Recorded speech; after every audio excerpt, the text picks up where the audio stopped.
Hi అండి, welcome to SD channel. SD ఛానల్ని support చేసి సబ్స్క్రైబ్ చేయండి. ఈరోజు కలాంచో మొక్క ఎలా పెంచాలో చూద్దాము. కలాంచో ప్లాంట్ బ్యూటిఫుల్ ప్లాంట్ అండి. Indoor flower plant. చాలా అందమైన మొక్క. పూలు బంచెస్గా పూస్తుంది. చాలా బాగుంటుంది ఈ మొక్క.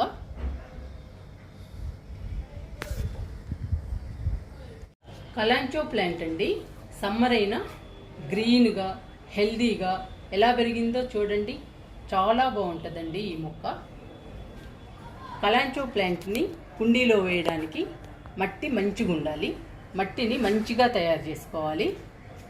30% మట్టి, 30% ఇసుక, 30% కంపోస్ట్, 10% వరి పొట్టు, కొంచెం వేపపిండి కలపండి మట్టిలో. అలా మట్టిని తయారు చేసుకుని మొక్కని వేయండి. అప్పుడే హెల్దీగా గ్రీన్గా బలంగా పెరుగుతుంది మొక్క. చాలా బాగుంటుంది. కలాంచో మొక్క పూల మొక్క కదండి.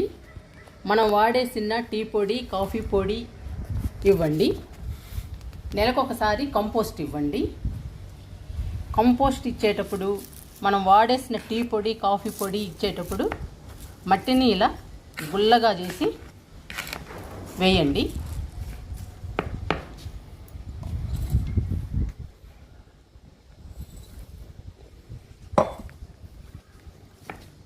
అప్పుడే టీ పొడిలోని పోషకాలన్నీ మొక్కకి అందుతాయి.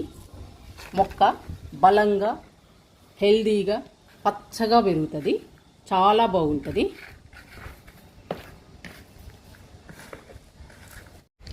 కలాంచో మొక్క ప్రాపగేషన్ చాలా ఈజీ అండి. మట్టిలో పెట్టచ్చు, కోకోపిట్లో పెట్టచ్చు, ఇసుకలో పెట్టచ్చు. ఇసుకలో పెడితే వారం 10 రోజులకి వేలు వచ్చేస్తాయి. చాలా ఈజీ అండి. కలాంచో ప్లాంట్ ప్రాపగేషన్ మన ఛానల్లో ఉంది, చూడండి. కలాంచో ప్లాంట్కి సూర్యరశ్మి అవసరం అండి. మార్నింగ్ ఎండ 2 గంటలైనా ఉండాలండి. వింటర్లో, సమ్మర్లో అవసరం లేదండి.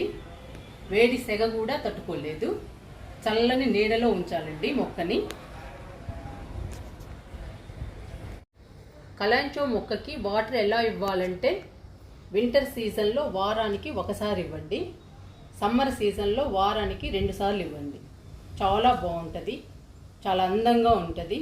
చాలా బ్యూటిఫుల్గా ఉంటుందండి ఈ మొక్క. కలాంచో మొక్క అందమైన పూల మొక్క అండి. కంపోస్ట్ని, టీ పొడి, కాఫీ పొడిని, మట్టిని గుల్లగా చేసి ఇవ్వండి. అప్పుడే కంపోస్ట్లోని పోషకాలు, టీ పొడిలోని పోషకాలు మొక్కకి అంది మొక్క బలంగా పెరుగుతుంది. పువ్వులు బంచెస్గా పూస్తుంది. అన్ని కలర్స్లో ఉంటాయండి. నచ్చిన కలర్ తెచ్చుకొని పెంచుకోవచ్చు.